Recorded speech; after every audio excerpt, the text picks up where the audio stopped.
Le Seigneur soit avec vous. Et avec votre esprit. Lecture de l'Évangile de Jésus-Christ selon saint Luc. Gloire à toi, Seigneur. En ces jours-là, Marie se mit en route et se rendit avec empressement vers la région montagneuse dans une ville de Judée. Elle entra dans la maison de Zacharie et salua Élisabeth. Or, quand Élisabeth entendit la salutation de Marie, l'enfant tressaillit en elle. Alors Élisabeth fut remplie de l'Esprit Saint et s'écria d'une voix forte, « Tu es bénie entre toutes les femmes, et le fruit de tes entrailles est béni. D'où m'est-il donné que la mère de mon Seigneur vienne jusqu'à moi ? Car lorsque tes paroles de salutation sont parvenues à mes oreilles, l'enfant a tressailli d'allégresse en moi. Heureuse celle qui a cru à l'accomplissement des paroles qui lui furent dites de la part du Seigneur. » Marie dit alors, « Mon âme exalte le Seigneur, exulte mon esprit en Dieu mon Sauveur. Il s'est penché sur son humble servante, désormais tous les âges me diront bienheureuse. Le Puissant fit pour moi des merveilles, saint est son nom. Sa miséricorde s'étend d'âge en âge sur ceux qui le craignent. Déployant la force de son bras, il disperse les superbes, il renverse les puissants de leur trône, il élève les humbles. Il comble de bien les affamés, renvoie les riches les mains vides. Il relève Israël son serviteur, il se souvient de son amour, de la promesse faite à nos pères en faveur d'Abraham et de sa descendance à jamais. » Marie resta avec Élisabeth environ 3 mois, puis elle s'en retourna chez elle. Acclamons la parole de Dieu. Louange à toi, Seigneur Jésus. Bonne fête de la Visitation, chers amis.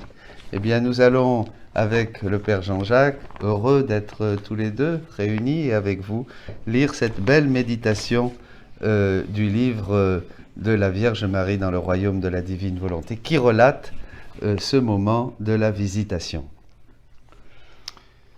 Ma fille, donne-moi ta main et suis-moi pendant que je vais continuer à te donner mes leçons.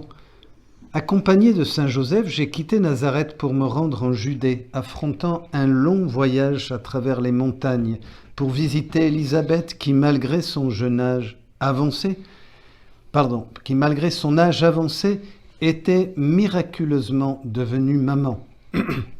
Je me rendais chez elle, non pas simplement pour lui rendre visite, mais surtout parce que je brûlais du désir de lui apporter Jésus. La plénitude de grâce, d'amour et de lumière que je ressentais me poussait à porter et à multiplier au centuple la vie de mon Fils chez les créatures.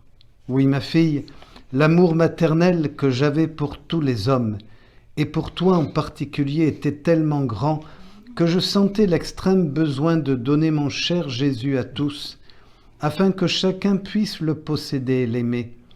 Le statut de mère qui m'avait été accordé par le fiat me conférait le pouvoir de multiplier Jésus autant de fois qu'il y a de créatures désirant le recevoir. C'était le plus grand des miracles que je pouvais accomplir, donner Jésus à qui le désirait.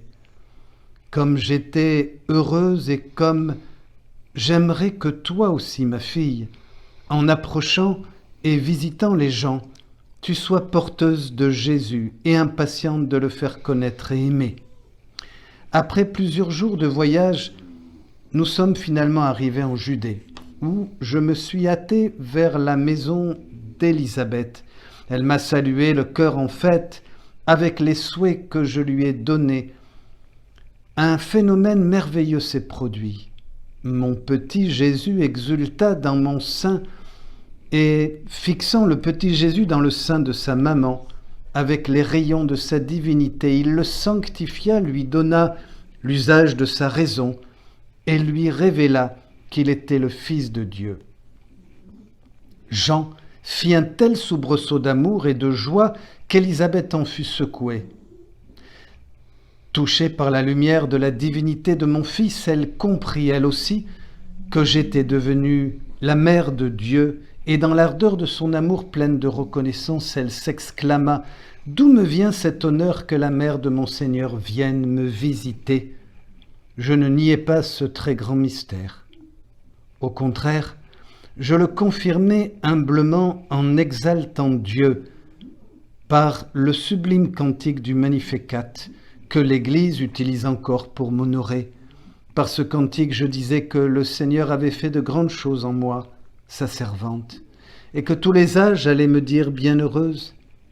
Ma fille, je me sentais dévoré par le désir de répandre les flammes d'amour qui me consumaient, de révéler mon secret à Élisabeth qui désirait ardemment, elle aussi, la venue du Messie.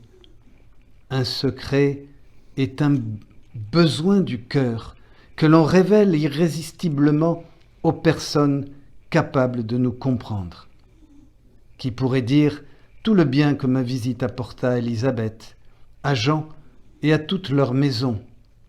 Chacun fut sanctifié, connut des joies inhabituelles et comprit des choses extraordinaires. Jean reçut toutes les grâces nécessaires pour le préparer à devenir le précurseur de mon Fils. Ma chère fille, la divine volonté accomplit des choses extraordinaires partout où elle règne.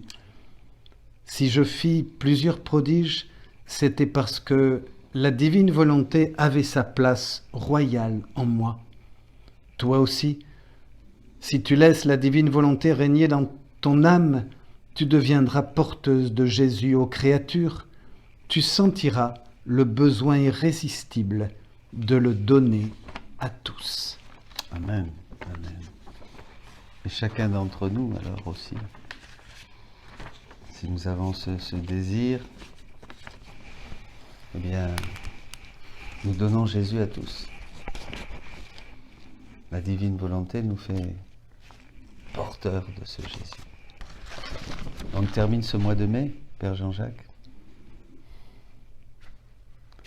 Et qu'est-ce qu'on peut souhaiter de plus que tous nous puissions, comme le désire la Vierge Marie, comme elle le désirait pour Louisa, que tous, chacun d'entre nous, nous continuions nos rondes, notre envol, et que nous soyons dans la divine volonté ces porteurs de Jésus à tous nos frères, à tous les hommes.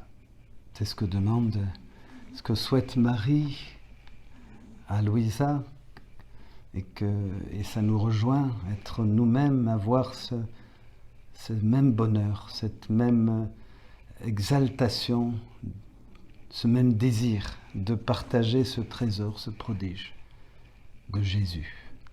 Cette dernière phrase-là, elle est très belle. Quand la divine volonté règne dans un cœur, elle fait des prodiges. Et en même temps, je n'avais pas saisi combien Jean lui-même, évidemment c'est compréhensible, mais Jean lui-même Jean, donc encore dans le sein maternel, a infiniment reçu. Et à la fois la raison, la lumière, alors qu'il est encore dans le sein maternel, et comme le dit le texte... Les rayons. Et cette rencontre a préparé ce que va devenir sa véritable mission de précurseur. Je trouve ça très très lumineux, comme le texte l'indique. Ah oui, ces rayons l'ont sanctifié et l'ont préparé. En fait, pareil, dans la divine volonté nous prépare chacun à une mission.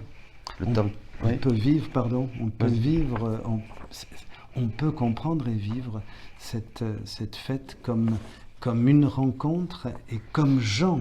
Oui. Si je devais reprendre cette image, comme Jean, très bien, recevoir ces grâces, cette lumière, ces Maries qui nous visitent et qui nous préparent à être ces missionnaires et ces apôtres que Jésus attend. Oui, tout à fait. Prions. On prie pour vous, là, maintenant. Vous pouvez accueillir Marie. C'est le dernier jour du mois de mai. Et on va prier pour vous. On demande que nous accueillions Marie comme Élisabeth. Mettons-nous tous comme Élisabeth. On est chez nous, dans notre maison. Et la Vierge Marie vient, en cette fin de mois de mai, pour nous porter Jésus, pour nous faire le don de cette divine volonté qu'elle veut vraiment, puisque Jésus est la divine volonté. Recevons cette visitation, recevons ce grand don du Saint-Esprit, le don de la vie dans la divine volonté.